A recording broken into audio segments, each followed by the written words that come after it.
सब प्रीति। बाकी दुनिया वालों की रीति क्या, सुर नर मुनि सबकी यह रीति। कौन सी रीति? साथ देकर के प्रेम करेंगे, चेहरे पर चमक, जेब में नोट जब तक है तब तक सब राम राम करेंगे। चेहरे की चमक और जेब के नोट चले जाए कोई पूछने वाला।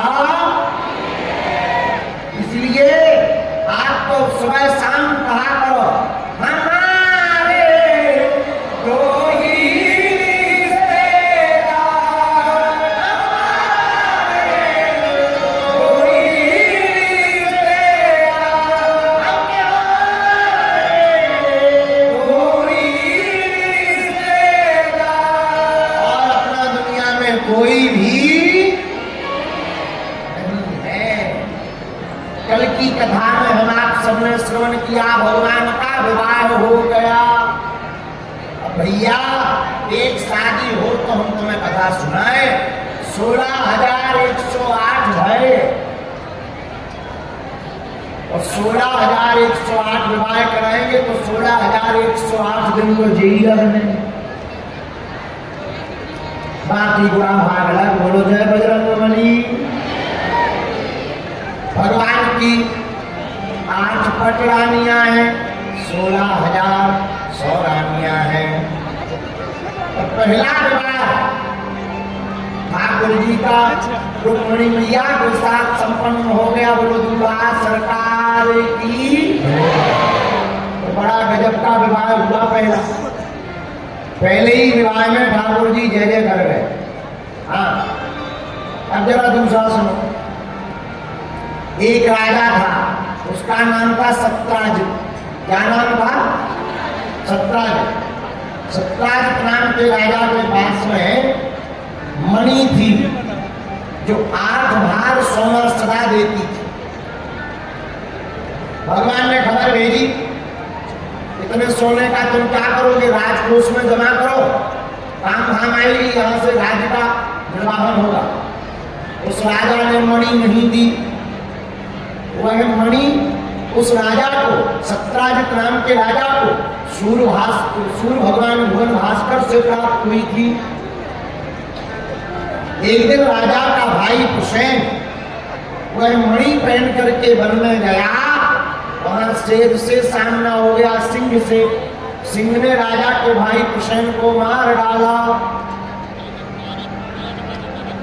और चमकीला पत्थर समझकर मणि को अपने पंजों में दबा लिया। लेकिन उस शेर का युद्ध एक बार एक जामवंत जी से हुआ। जामवंत जी ने शेर को मार डाला। वो चमकीला पत्थर समझ करके वह अपने पास मणि लाकर अपनी बेटी जामवती को दे दी।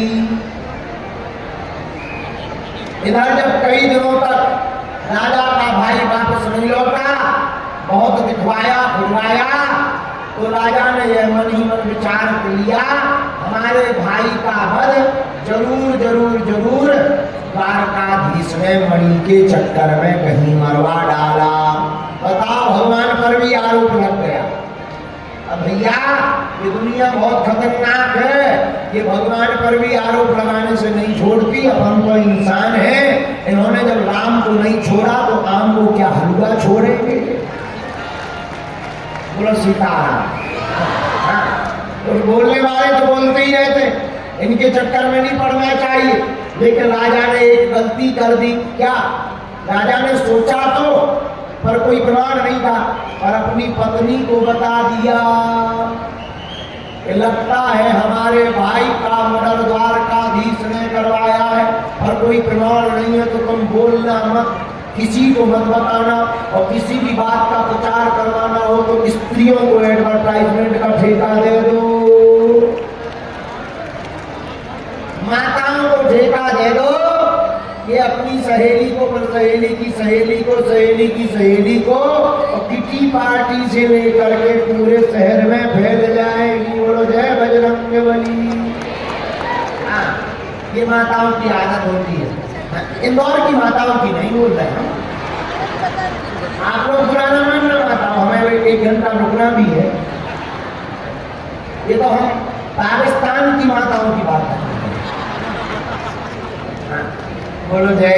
सियाराम। अच्छा माता, एक बार क्या हुआ, अब बोलना नहीं चाहिए पर बोल देना चाहिए, बुरा ना मानना, I am very very not sorry. एक बार एक स्कूल में परीक्षा हुई कि जो सबसे ज्यादा झूठ बोलेगा उसे 100 नंबर दिए जाए। तो एक बालक खड़ा हुआ, बोला सर हमारा झूठ सुनो। बोले सुनाओ। बोले आज हमने रेगिस्तान में ट्रेन दौड़ाई बिना पटरी। मास्टर बोले बहुत अच्छा, झूठ है, झूठ ही तो बोला।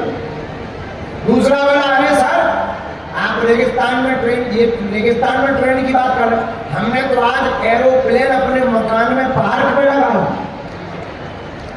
तीसरा बोला चुप रहो, तुम्हारा झूठ तो ठीक है, हम तो अभी अभी अपने पिताजी की शादी से डांस करके वापस आए। हमने अपने पिताजी की शादी में अभी अभी डांस किया। तो लड़के बोले ऐसा थोड़ी होता है। अरे बोले झूठी तो बोलना है, लेकिन तब तक मूसा खेड़ी का चंडी नाम था। बोला सर हमने अचंभा देखा। मास्टर बोले क्या? बोले एक कमरा में 2 माताएं और दोनों चुप बैठी। मास्टर बोले इसको 100 नंबर देकर पास कर दिया जाए। बाकी विद्यार्थी बोले वाह हम लोगों का झूठ कम था क्या? एक लड़का बोला वाह, पहला वाला बोला हमने तो रेगिस्तान में बिना पटरी के ट्रेन चलाई, हमारा झूठ तो देखो। मास्टर बोले हो सकता भविष्य में ऐसी कोई ट्रेन बने तो पटरी के बिना भी ट्रेन चले। दूसरा बोला हमारी हवाई जहाज। बोले छोटी खिलौना वाली हवाई जहाज कोई भी घर में रख सकता। तब तक तीसरा बोला हम तो पिताजी की शादी से डांस करके आए। मास्टर बोले वाह, बाप दूसरी शादी करे तो मौका मिल सकता है डांस करने का। और चौथा तो इसलिए नंबर दिया गया कि एक कमरा हो और 2 माताजी हरे हो और दोनों चुप हो, ऐसा भविष्य में कभी भी नहीं हो सकता। खैर आप लोग बुरा नहीं मानना, ये पाकिस्तान में ऐसी माताजी हमें पाई जाती है, इंदौर में नहीं। बोलो जय बजरंगबली, बोलो जय सियाराम। राजा ने गलती क्या की? अपनी पत्नी को बता दिया भैया किसी भी बात का प्रचार करना हो तो काट। जो आदमी बार बार ये बोले हम झूठ नहीं बोलते, हमें झूठ पसंद नहीं, हम झूठ नहीं बोलते, हम झूठ नहीं बोलते, समझ आना नंबर 1 का झूठा यही है। जब तुम झूठ नहीं बोलते तो झूठ नहीं बोलते ही बोलने की क्या जरूरत है? जब तुम झूठ नहीं बोलते तो हम झूठ नहीं बोलते ये भी बोलने की क्या जरूरत है? सत्य बोलते रहो, अपने आप आदमी पहचान जाएगा कि झूठ नहीं बोलते। तो जो आदमी बार बार ये कहे, उसी प्रकार किसी के कान में कह दो ये बात बताना नहीं, वही बताएगा। बोलो जय सियाराम, जोर से बोला। राजा सत्ताजित ने अपनी पत्नी को बता दिया सुनो लगता है द्वारकाधीश ने हमारे भाई को मरवा दिया, पर तुम किसी को बताना मत, वरना प्रमाण मांगेंगे हम प्रमाण नहीं दे पाएंगे। रानी बोली चिंता मत करो। दूसरे दिन रानी मन हीन करके बैठी थी तो दासी आई, क्या बात आप मन क्यों खिन्न किए? बोले कोई बात नहीं, बताना नहीं। बताओ, हम तो तुम्हारी दासी, हम कहीं बात बताते हैं? अरे हम तो तुम्हारी आत्मा है, हम तो तुम्हारी मित्र है, आज चिंता मत करो, हम कसम खा के करें, हमें बताओ क्या बात, हम निपटाएंगे। बोले अरे क्या बताएं, हमारे देवर का वध जो है द्वारकाधीश ने करवा दिया। दासी ने अपने पति को बताया, पति ने दूसरे को बताया, धीरे धीरे पूरे नगर में हल्ला हो गया, भगवान के ऊपर आरोप लग गया। भगवान ने सोचा हमारे ऊपर आरोप, भगवान स्वयं राजा के भाई का मर्डर का पता करने गए, वन में गए और वन में जाकर भगवान ने देखा एक जगह घोड़ा मरा पड़ा है, इंसानों की हड्डियां पड़ी हैं। समझ गए राजा का भाई का शव है, पर इसे किसने मारा? थोड़ा आगे बढ़े तो शेर पड़ा था, अरे शेर ने मारा, पर शेर को किसने मारा? तो पैर बने हुए निशानों से मारा। जामवंत जी की गुफा में भगवान कृष्ण पहुंच गए। वही जामवंत जी जो राम अवतार में राम जी के साथ में थे, ये वही जामवंत जी हैं। उनकी गुफा में पहुंच गए। जाम्बवती मणि लेकर खेल रही थी। इतने में जामवंत जी आ गए। भगवान का जामवंत का फाइटिंग युद्ध होने लगा, क्योंकि बिना बताए क्यों हमारी गुफा में आ गए हो। 28 दिन तक युद्ध चला महाराज। ना जामवंत जी हारे, भगवान तो हारने वाले नहीं है। मुक्का मार मार के भगवान ने जामवंत जी की नट बोल्ट ढीले कर दिए। 28वें दिन में भगवान ने 360 डिग्री का मुक्का बनाया। सोई जामवंत जी हाथ जोड़ के बोले, महाराज अब हम पहचान गए, राम ही घनश्याम बन करके आए हैं। भगवान बोले, मुक्का में पहचान पा।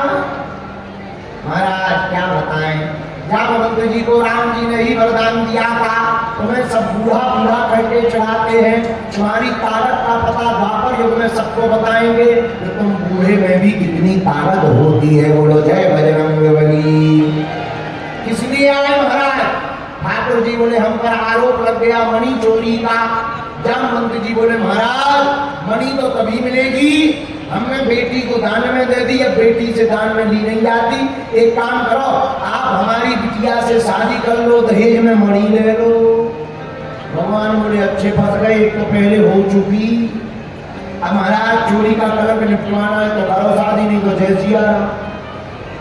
भगवान बोले, हो जाने दो। 1 2 3 4 5 6 7 भावर पड़ी और जामवती के साथ में भगवान की शादी हो गई। मणि लेकर आए। अब 2 शादी हो गई, लेकिन जैसे ही मणि लेकर के आए भैया, राजा के सामने गए। हे राजा, हमारे ऊपर आरोप लगाया था कि हमने तेरे भाई का मर्डर किया, ये ले पकड़ मणि। हमने कोई मर्डर नहीं किया, देख हम प्रमाण पत्र रजिस्ट्री साथ में ले आए। तुरंत जामवती को आगे कर दिया। जामवती ने पूरी कथा बता दी। राजा लज्जित हो गया, बोला, महाराज अब ये मणि भी हमको नहीं चाहिए, अब तो हमारा उद्धार करो। हमारे पास भी एक बिटिया है, उसका नाम सत्यभामा है, उससे शादी कर लो, दान में ये मणि ले लो। भगवान बोले, अच्छी आफत। एक पहले दान में ले आए, मणि लेके आए, तुम्हें दी सो तुम वही घुमा रहे हो, और कोई बात नहीं, तुम्हारी श्रद्धा है तो आने दो। 1 2 3 4 5 6 7 भावर पड़ी। भगवान का तीसरा विवाह संपन्न हो गया। किसके साथ में? सत्यभामा जी के साथ में। बोलो दूल्हे सरकार की। अब चौथा विवाह और सुनो। अहं देवस्य सवितुर दुहिता पतिमिच्छति विष्णुवर्ण्यं वरदं तपः परमं नास्तिका। एक बार भगवान अर्जुन के साथ यमुना के किनारे घूम रहे थे। एकांत में एक कन्या बैठकर तपस्या कर रही थी।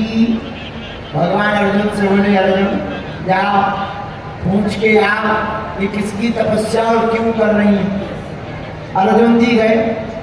राम राम देवी जी। हाँ राम राम महाराज। कौन हो?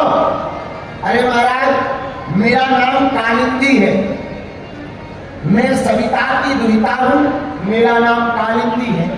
क्या कर रही है? तपस्या। किसके लिए? भगवान द्वारकाधीश को पति के रूप में पाना चाहते हैं। अर्जुन जी बोले, तपस्या पूरी हो गई और दूल्हे राजा पीछे खड़े हैं। भगवान बोले, अर्जुन जी क्या हुआ? अर्जुन जी बोले, कुछ नहीं, एक और हुआ, कुछ नहीं, एक और। भगवान बोले, क्या? अरे बोलो तपई कर रही वो तुम्हारे लिए। भगवान बोले, आने दो, श्रद्धा है तो आने दो। अरे 1 2 3 4 5 6 7 भावर पड़ी। भगवान का चौथा विवाह भी संपन्न कालिंदी जी के साथ हो गया। बोलो दूल्हा सरकार की। अब भैया 5वां सुन लो। उज्जैन देश के राजा थे, उज्जैन के। उनका नाम था, 2 भाई थे, बिंदु और अरविंद। उज्जैन देश के राजा बिंदु और अरविंद दोनों भाई थे। इनकी एक बहन थी जिसका नाम था मित्रविंदा। क्या नाम था? जोर से बोलो। उसका नाम था मित्रवृंदा। दोनों भाई राजनीति में फायदा लेने के लिए अपनी बहन का विवाह दुर्योधन से करवाना चाहते। स्वयंवर रखा, बहन के कान में कह दिया सुनो दुर्योधन आएगा, गले में माला दुर्योधन के डाल देगा। मित्रवृंदा तो ठाकुर जी के नाम की माला जप रही थी। स्वयंवर हुआ, दुर्योधन आया, उनकी तरफ नहीं देखा, द्वारकाधीश भी आए, उनके ही गले में माला को डाल दिया। भगवान बोले जब माला डल गई अब कोई बात नहीं, श्रद्धा है तुम्हारी तो आने दो। 1 2 3 4 5 6 7 भावर पड़ी भगवान का। यह 5वां विवाह संपन्न हो गया। बोलो दूल्हे सरकार की। अब जरा 6वां और सुन लो। 8 सुनाएंगे हम। कितने? 8। 8वां सुन। कौशल नरेश थे, इनका नाम था नग्नज। इनकी बेटी थी सत्या देवी। सत्या देवी की विवाह, अच्छा राजा भी बड़े पहले के जमाने में उल्टे ही होते, ऐसे ऐसे प्रण लेते थे कि क्या बताएं। राजा ने प्रण लिया कि हमारे पास 7 बैल हैं, तो जो हमारे 7 बैलों को एक रस्सी में बांध देगा बिना टूटे पिटे, उस वीर के साथ हम अपनी बेटी सुंदरी सत्या देवी का विवाह करेंगे। बड़े बड़े योद्धा गए, काऊ को पेट फट गो, काऊ को हाथ टूट गो, काऊ के सींग लग गए। भगवान को पता लगा कि ये काम नहीं हो रहा। भगवान बोले हो जाए। लोगों ने खबर दी, भगवान पहुंच गए और देखते ही देखते एक क्षण में भगवान ने 7 रूप बनाए, कोई देख नहीं पाया। एक क्षण में रस्सी बांधकर बैलों को नाथ दिया। राजा बोले महाराज तुम्हारे जैसा कोई वीर नहीं है। भगवान बोले गिफ्ट आने दो। और 1 2 3 4 5 6 7 भावर पड़ी। ठाकुर जी का यह 6वां विवाह भी संपन्न हो गया। बोलो दूल्हा सरकार की। अब जरा 7वां सुनो। वसुदेव जी की छोटी बहन थी सुतकीर्ति, भगवान से बड़ा प्रेम करती थी। अब भगवान के चरणों में सदा जुड़ी रहना चाहती थी। क्या उपाय है तो भगवान से जुड़े रहे। उन्होंने मन में विचार किया कि प्रगाढ़ संबंध बनाए रखने के लिए हम अपनी बेटी का विवाह ठाकुर जी के साथ कर देंगे। उनकी एक बेटी जिसका नाम भद्रा था, भद्रा के विवाह का संबंध लेकर गई। सरकार आपके चरणों में हमें प्रीति बनाए रखना है, आपसे प्रगाढ़ संबंध बनाए रखना है। आप भूले ना, आपसे नाता जुड़ जाए। आप एक काम करो, हमारी बिटिया है भद्रा, उसको स्वीकार कर लो। भगवान ने कहा जो आज्ञा। 1 2 3 4 5 6 7 भावर पड़ी और ठाकुर जी का यह 7वां विवाह भद्रा जी के साथ संपन्न हो गया। बोलो दूल्हा सरकार की। अब जरा 8वां और सुनो। 8वां विवाह एक मध्य देश का राजा था। अच्छा राजा हमेशा से उल्टे ही है। राजा ने प्रतिज्ञा की, ऊपर घूमती हुई मछली की आंख में उसका प्रतिबिंब नीचे देखकर जो तीर मारेगा उसी के साथ हम अपनी बेटी का विवाह, लक्ष्मणा का विवाह करेंगे। बड़े बड़े तीर वाले गए, मछली के पेट में लगी, पूंछ में लगी, आंख में नहीं लगा। भगवान बोले चलो छोड़ो, तुम लोगों से नहीं होगा। और भगवान ने नीचे प्रतिबिंब में देखकर जहां तीर चलाया सोई मछली की आंख फूट गई और भगवान जी का 8वां विवाह जुड़ गया। बोलो दूल्हा सरकार की।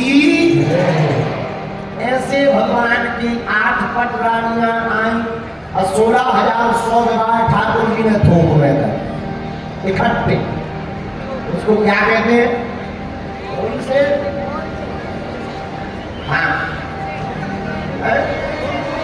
हॉल से 16,000।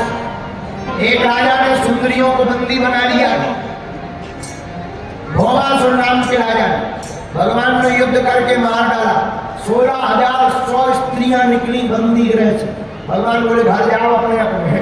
स्त्रियां बोली अब कहाँ जाए, अब कौन हमें स्वीकार करेगा, कलंक लग गया है कि हम बंधन में रहे, राजा के बंधन में रहे, अब हमें कोई स्वीकार नहीं करेगा। भगवान बोले उपाय क्या? स्त्रियां बोली 2 उपाय हैं। क्या? एक, या तो आप हमें अपना बना लो, नहीं तो हम मरेंगे। भगवान बोले अच्छी आप। एक तो बंदी गृह से छुड़वाया, बंधन से छुड़वाया, ऊपर से चले या तो स्वीकार करो, नहीं तो मरेंगे, तो हत्या होगी। बढ़िया बात है। भगवान बोले मारो ना, अब जो होगा सो देखा जाएगा, चलो आओ। 1 2 3 4 5 6 7 भावरें पड़ी। भगवान के 16,108 विवाह संपन्न हो गए।